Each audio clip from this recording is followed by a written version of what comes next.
કેમ છો બધા? આજે આપણે એક બહુ જૂની વાનગી ઘેંસ બનાવવાના છીએ. તો એની એક કહેવત છે જે હું વિડીયોના એન્ડમાં તમને કહીશ. હવે એના માટે આપણે અહીંયા 1 કપ કણકી ચોખા લીધા છે અને સામે થોડુંક ફેટેલું દહીં લીધું છે. આપણે ટ્રેડિશનલ રીતથી જ બનાવશું. તો પહેલાં આપણે ચોખાને સારી રીતે ધોઈ લેશું.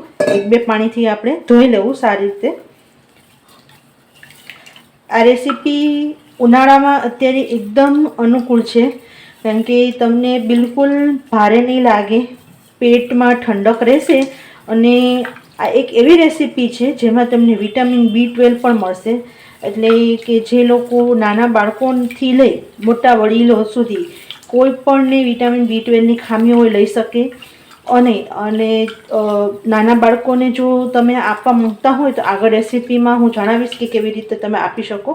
તો ફર્સ્ટ આપણે આને સારી રીતે ધોઈ અને પાણી પહેલાં સ્ટ્રેન કરી લેશું. હવે આપણે આ કણકી ચોખાને સરસ ધોઈ નાખ્યા છે અને આપણે આને થોડુંક આ ફેટેલું દહીં થોડુંક છે અને એને આપણે અંદર આવી રીતે ચોખા સાથે ભેળવી દઈશું અને સરસ આપણે હળાવી લઈશું.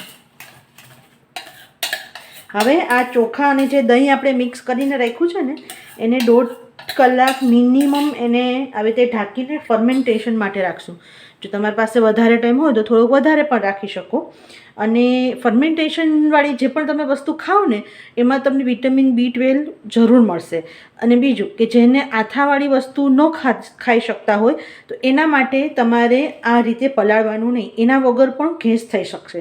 એટલે એવું નથી કે તો જો તમે આવી રીતે પલાળી અને ફર્મેન્ટેશન આપો, આપણે આમાં ઓવર ફર્મેન્ટેશન નથી કરવાનું, એ ખૂબ ધ્યાન રાખવાની જરૂર છે. આપણે એને થોડીક જ વાર ફર્મેન્ટેશન માટે રાખીએ છીએ, છતાં પણ જેને જરા પણ આથો આવે અને જરા પણ શરીરને અનુકૂળ ન આવે તો તમે એને ડાયરેક્ટ આગળની પ્રોસિજર જેમ હું બતાવીશ વઘારમાં એ તમે ડાયરેક્ટ કરી શકશો. પણ અત્યારે હું આને 1.5 કલાક મિનિમમ ઢાંકીને ફર્મેન્ટેશન માટે થવા દઈશ. હવે 1.5 કલાક જેવું થઈ ગયું છે અને સરસ આપણું એક તો ભાત પણ થોડોક છે ને ફૂલાઈ જશે. હવે આપણે આના વઘારની તૈયારી કરી લઈએ. તો અહીંયા મેં એક પેન લીધું છે. જેમ ટ્રેડિશનલ રીતે બનાવવામાં આવે છે એવી રીતે જ બનાવશો તો તમને એના બધા લાભ મળશે. આ રેસીપી ઘીમાં વઘાર કરવામાં આવે છે. તો આપણે ઘી લેશું. ઘી બહુ ઝાઝું નથી લેવાનું.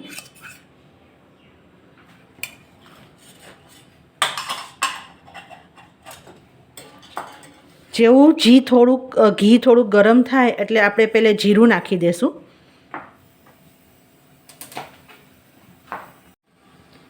આપણું જીરું સરસ તતરી ગયું છે. હવે આપણે લીમડાના પાન નાખી દઈશું અને હવે આદુ મરચાંની પેસ્ટ આપણે તૈયાર કરેલી છે એ નાખી દઈશું. હવે જેમ મેં પહેલે કીધું તમને કે આપણે જો નાના બાળકોથી લઈ મોટાઓ બધા ખાઈ શકે. જો તમે નાના બાળકોને આપતા હોય અને એ એવા પણ જેને બહુ ફૂડમાં લિમિટેડ હોય, એટલે કે 1 થી 5 વર્ષ સુધીના બાળકો હોય અને બહુ તીખું ઓછું ખાતા હોય તો તમારે મરચાંની પેસ્ટ મરચાં નહીં નાખવાના, ખાલી આદું જ નાખવાનું. હવે આપણું આ સરસ હલાવી લીધું છે, હલાવી લેશું. અને જેટલું આપણે દહીં નાખ્યું હતું ને એટલું જ આપણે પહેલાં અત્યારે પાણી નાખી દઈશું. પચવામાં એકદમ હલકું અને સાથે બધા ન્યુટ્રિશન ગુણ મળી રહે એવી આ રેસીપી છે. હવે આમાં આપણે જે દહીં અને ચોખા મિક્સ કરીને રાખ્યા હતા એ હવે નાખી દઈશું.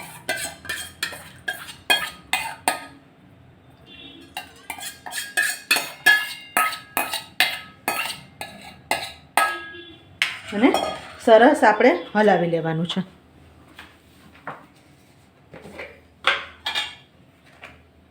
હવે મીઠું નાખી લેશું. હવે જો તમારી પાસે માટીની અત્યારે તો સરસ કઢાઈ આવે છે, જો માટીની કઢાઈ હોય તો એમાં પણ વઘાર કરી શકો. તો એમાં પણ બહુ જ સરસ કૂક થાય છે. હવે આને આપણે ઢાંકીને કૂક થવા દેશું. આ રેસીપીને કૂક થતાં 7 થી 8 મિનિટ લાગે છે, પણ વચ્ચે વચ્ચે 1-2 વખત હલાવી લેવું અને મીડિયમ હીટ ઉપર આપણે આને કરવાનું છે. વચ્ચે આપણે એક વખત ફરીથી ચેક કરી લેશું. જો સરસ ઉકળી રહ્યું છે. એક વખત દાણું તમારે હાથમાં આવી રીતે લઈને ચેક કરવાનું રહેશે. ઓલમોસ્ટ 70% કૂક થઈ ગયું છે. આપણે હાર્ડલી હવે 3-4 મિનિટમાં થઈ જશે. અને આ પ્રોસેસ જે મેં પહેલે કીધી કે જો તમને આઠાવાળું કે કોઈ ફર્મેન્ટેશનવાળું સત્તું ન હોય તો તમારે શું કરવાનું કે ડાયરેક્ટ આપણે દહીં અને ભાત જે કોરા ભાત હતા મિક્સ કરી અને ડાયરેક્ટ વઘાર કરવાનો. પણ જો તમને સત્તું હોય તો તમે જે મેં આ વિડીયોમાં પ્રોસિજર બતાવી તો તમે એવી રીતે પણ કરી શકો. તો હવે આપણી ઘેંસ તૈયાર થઈ ગઈ હશે. આપણે ચેક કરી લઈએ તો સરસ એકદમ થઈ ગઈ છે તૈયાર. અને ફરીથી આપણે દાણો હાથમાં લઈ ચેક કરી લેવાનો. આમ જો હાથમાં એકદમ મેશ થઈ જાય છે. તો તૈયાર છે આપણી ઘેંસ. અને જેમ મેં પહેલે કીધું કે એક કહેવત છે જો તમને લાસ્ટમાં કહીશ એ તમને કહેવત જો ખબર હોય તો કોમેન્ટ બોક્સમાં લખજો કે આવડે નહીં ઘેંસ રાંધવા પેસ. એ તમને કહેવત ખબર છે? જો ખબર હોય તો યસ ઓર નો કોમેન્ટમાં જરૂર લખજો. અને જો તમને આ રેસીપી ગમી હોય તો પ્લીઝ મારી ચેનલને લાઇક શેર અને સબસ્ક્રાઈબ કરી દેજો. ને છેલ્લે હજી આ એક રેસીપીમાં બાકી છે આપણે પેપર પાવડર. હવે આ પેપર પાવડર છેલ્લે નાખવાનું કારણ એટલા માટે છે કે બહુ પહેલેથી નાખી દઈએ ને તો એનો છે ને બહુ જ તીખાશ આમાં આવી જાય. જો તમને ગમતી હોય ને તો તમે પહેલેથી નાખી શકો, પણ હું છેલ્લે નાખું છું. તો અને ઉપરથી હજી તમને ગમતી હોય તો હજી કોથમીર સરસ નાખી અને સેજ ગરમા ગરમ હોય ઉપરથી ઘી નાખી અને ખાવાની એકદમ મજા આવે છે. કાંઈ કોઈપણ જાતના મસાલા વગર એટલું ટેસ્ટી, એટલું ફૂલ ફિલિંગ છે. અને તમને જેમ મેં પહેલે કીધું કે વિટામિન B12 તો મળી રહે, સાથે પચવામાં પણ હળવું છે. તો આવી રેસીપી આપણી લોસ્ટ રેસીપીમાં જે આપણી ચેનલ છે એમાં ઘણી બધી છે, ચેક કરી લેજો. અને ગમી હોય તો ચેનલને લાઇક શેર સબસ્ક્રાઈબ કરી દેજો. આવજો.